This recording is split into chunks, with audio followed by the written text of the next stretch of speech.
നിങ്ങൾ BJP-ക്കാരെ കണ്ടിട്ടില്ലേ? എന്തെങ്കിലും ഒരു പ്രശ്നം അല്ലെങ്കിൽ ഒരു വിവാദം ഉണ്ടാകുമ്പോൾ അവർ അത് ഉടനെ മതവുമായി ചേർത്ത് എന്തെങ്കിലും ഒരു വിഷയമായി ഉയർത്തിക്കൊണ്ടുവന്ന് അതിനെ മുക്കും. അതുപോലെയാണ് കേരളത്തിൽ ലീഗ്.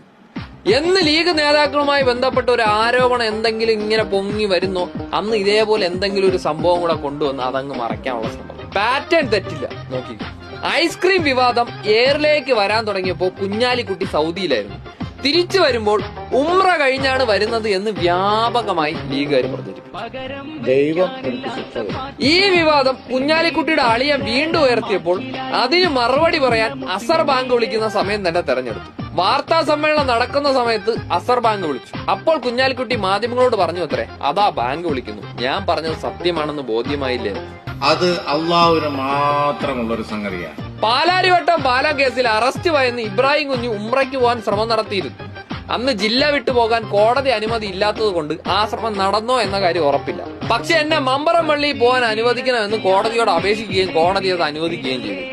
ഇനി PK ഫിറോസ് ചെയ്ത് നോക്കൂ. സെയിൽസ് മാനേജർ വിവാദം ഉയർന്നപ്പോൾ ഒരാളും അറിയാതെ സൗദിയിൽ പോയി ഒരു പരിപാടി പങ്കെടുത്തു. ആ കാര്യം അറിയിക്കുന്നതിനൊപ്പം ഉംറയ്ക്ക് പോയതും കൂടി നാട്ടുകാരെ അറിയിച്ചു. നമ്മൾ ആരെങ്കിലും ഫിറോസിനോട് ചോദിച്ചോ സൗദി പോയിട്ട് ഈ ഉംറയ്ക്ക് പോയോന്നും? ഇല്ല. പക്ഷെ ചോദിക്കാതെ തന്നെ ഇങ്ങോട്ട് പറഞ്ഞില്ലേ പോയെന്ന്? അതാണ് ആ സത്യസന്ധത, ആ എളിമ. മുസ്ലിം ലീഗ് ഒരു വിസ്മയം നൽകും.